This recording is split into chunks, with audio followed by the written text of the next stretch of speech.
Assalamualaikum warahmatullahi wabarakatuh.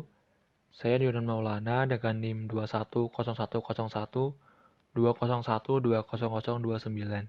Pada kesempatan kali ini, saya akan memaparkan hasil laporan studi Value Engineering yang dilaksanakan pada proyek Robert Street Improvement di wilayah Minnesota. Pada bahasan yang pertama yaitu mengenai deskripsi proyek, yang memuat deskripsi, tujuan, batasan, dan kendala dalam proses Value Engineering, serta estimasi biaya. Robert Street merupakan jalan dengan klasifikasi arteri sekunder di bawah yurisdiksi Departemen Transportasi Minnesota yang merupakan salah satu rute utama yang melalui kawasan bisnis komersial di West St. Paul dengan panjang rute 2,4 mil. Sebagai salah satu ruas jalan utama, terdapat banyak jalan masuk untuk mengakses ruas jalan ini. Hal ini juga menjadi salah satu penyebab tingginya tingkat kecelakaan karena jalan atau akses masuk ke ruas jalan ini yang berjarak dekat. Di beberapa daerah, di 2/3 dari selatan jalan, banyak akses masuk ke Robert Street di sepanjang kedua sisi jalan dengan jarak antar akses ke ruas jalan ini hanya sekitar 50 kaki. Proyek improvement ini dibatasi oleh Annapolis Street di utara dan Manola Road di selatan. Kondisi existing pada Robert Street terbagi menjadi dua, yaitu jalan raya dengan 5 jalur tak terbagi tanpa parkir di kedua sisi yang terletak di sepanjang 2/3 Robert Street dari arah selatan, dan jalan raya dengan 3 jalur tak terbagi dengan parkir di setiap sisi yang terletak di sepanjang Robert Street dari arah Butler Avenue ke garis batas Jalan Annapolis. Gambar ilustrasi ini merupakan potongan melintang dari kondisi existing dari Robert Street dari arah Butler Avenue ke Annapolis Road. Value engineering pada proyek ini digunakan karena pada sampai bulan September 2013, desain baru sampai 60%. Di mana seperti yang kita tahu bahwa pelaksanaan value engineering paling efektif dilakukan pada tahap desain, karena tidak terlalu membebani biaya jika terdapat perubahan pada desain. Ditambah, dari stakeholder menginginkan agar proyek ini sudah dibuka penawaran pada bulan April 2014 dan diharapkan proses konstruksi sudah dimulai pada bulan Juni 2014 dan selesai pada tahun 2017. Sehingga, selain untuk menghemat biaya konstruksi, value engineering dilakukan agar mengefisiensikan proses konstruksi dan proyek bisa selesai dengan tepat waktu.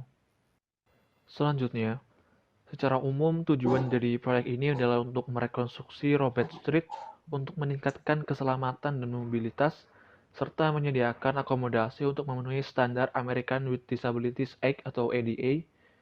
Proyek ini akan mengubah jalur belok kiri dua arah menjadi median, menambahkan jalur perjalanan di utara Butler Street dengan menghapus parkir, menambah jalur belokan dan memperbaiki trotoar. Proyek ini juga akan merekonstruksi jaringan saluran pembuangan badai, mengganti sinyal lalu lintas, mengganti penerangan jalan, dan memasang elemen streetscape lainnya. Tujuan yang lain dibagi menjadi 4 kategori yaitu infrastruktur, keamanan, estetika, dan juga transit. Dalam pemenuhan peningkatan keselamatan dan mobilitas, di infrastruktur akan dilaksanakan overlay permukaan perkerasan bitumen yang ada, penggantian bagian trotoar beton yang rusak, peningkatan atau penggantian saluran pembuangan badai, dan perbiakan utilitas publik sesuai dengan kebutuhan. Untuk keamanan akan dilaksanakan penambahan median yang ditinggikan, memberikan kapasitas tambahan di setiap arah di ujung utara Robert Street antara Butler dan Annapolis, dan peningkatan persimpangan termasuk pelebaran jari-jari, peningkatan sinyal, belokan khusus tambahan jalur ke Robert Street dari jalan samping tertentu. Pada estetika akan dilaksanakan penggantian lampu jalan yang ada dengan sistem lampu yang lebih efisien dan estetik, dan menambahkan elemen hijau di sepanjang Robert Street melalui penggunaan pohon boulevard dan elemen landscape di dalam koridor. Untuk transit sendiri akan memastikan desain dapat mengakomodasi kemungkinan jalur mobil jalan di masa depan atau bus rapid transit di dalam jalur perjalanan luar. Dalam batasan value engineering, tim FE diberikan beberapa keputusan yang harus dipertimbangkan dalam pengambilan alternatif. yaitu jalan setapak 80 kaki. Proyek harus diizinkan pada April 2014, mempertahankan 2 jalur di satu arah di Rope Street selama konstruksi dan jalan memutar ke arah lainnya, mempertahankan akses ke bisnis selama konstruksi, mempertahankan jalan memutar bisnis, jalan memutar bypass, dan jalan memutar bus selama konstruksi, serta mempertahankan jalur pejalan kaki selama konstruksi. Selain berbagai pertimbangan tadi, pertimbangan dari pemangku jabatan atau stakeholders juga perlu diperhatikan, yaitu pekerjaan harus dimulai pada tahun 2014, pengemudi dan pejalan kaki akan dipandu dengan cara yang jelas dan tepat melalui zona kerja, meminimalkan dampak masyarakat dengan menyelesaikan pekerjaan secara efisien, sambil mempertahankan persyaratan konstruksi yang berkualitas. Dan keterlambatan pembukaan penawaran pada bulan April 2014 dapat mengurangi jumlah penawar dan menaikkan harga.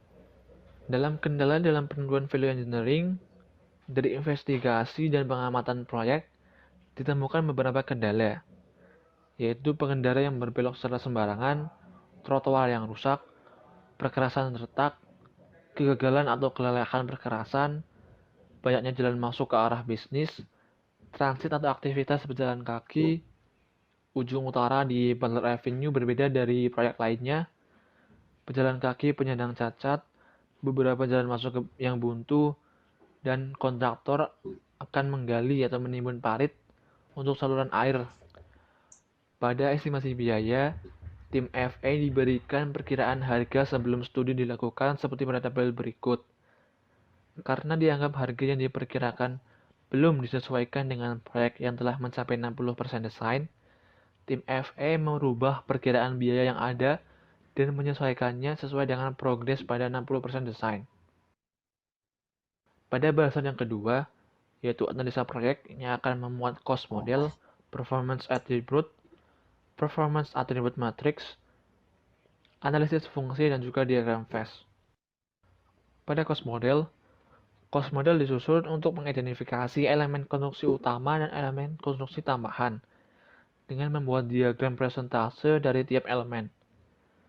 Besarnya persentase ditentukan dari besarnya harga pada elemen tersebut. Gambar diagram ini menunjukkan bahwa rekonstruksi jalan raya dan pemandangan jalan yang mencakup pencahayaan lebih dari 50%.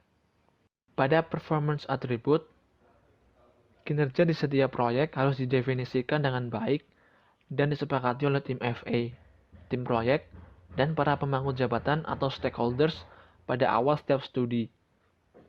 Performance attribute digunakan dalam studi untuk mengidentifikasi dan mengevaluasi jenis pekerjaan yang akan ditinjau.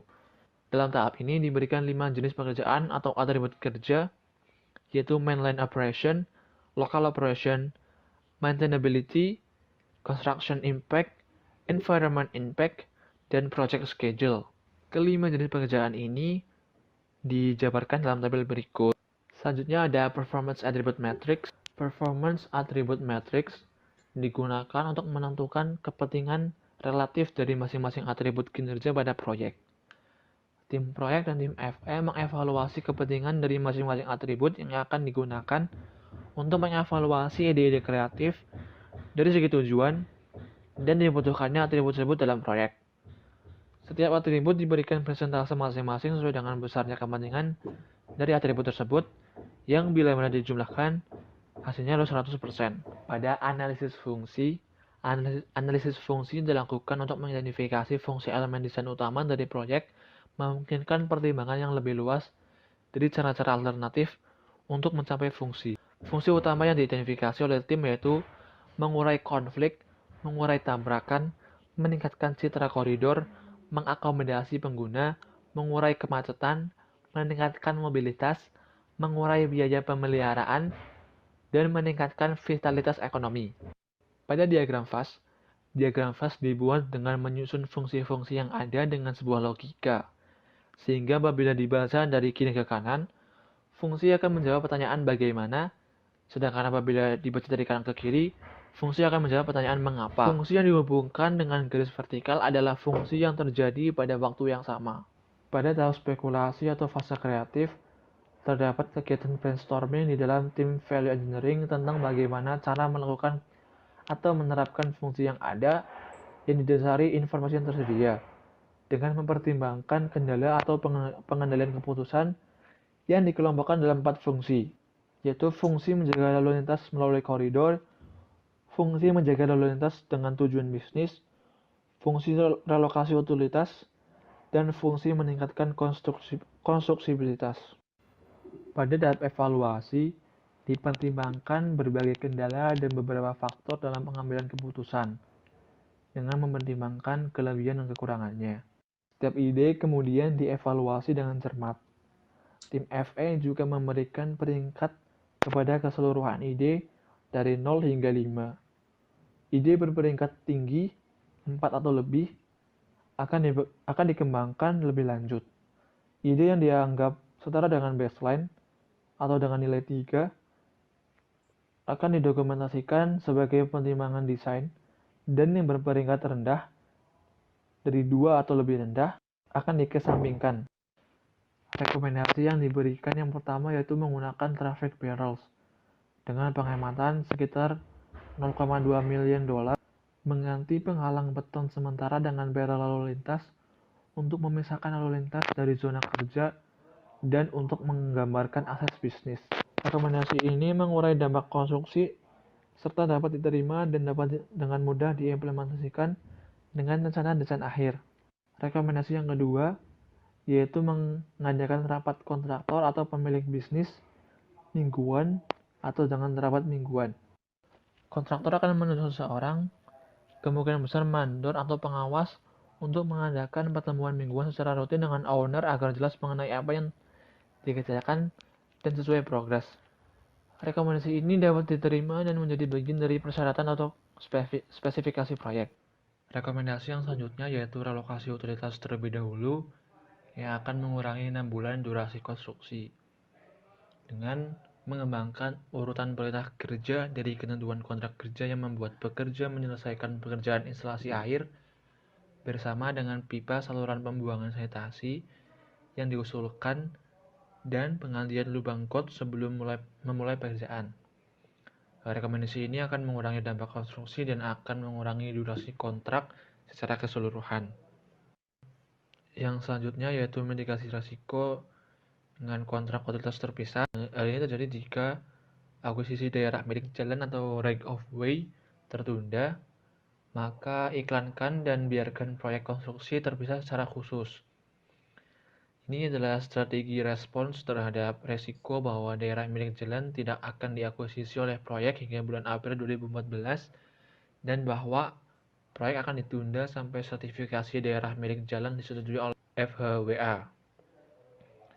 Rekomendasi ini meringankan dampak konstruksi dan meringankan resiko proyek yang teridentifikasi. Dan yang terakhir yaitu kontrak inovatif. Ini juga akan mengurangi 6 bulan durasi konstruksi. Kota akan setuju untuk mengeksplorasi metode penawaran alternatif, yaitu penawaran A plus B, yang mana konsep teknis alternatif, insentif atau disinsentif, dan lain-lain.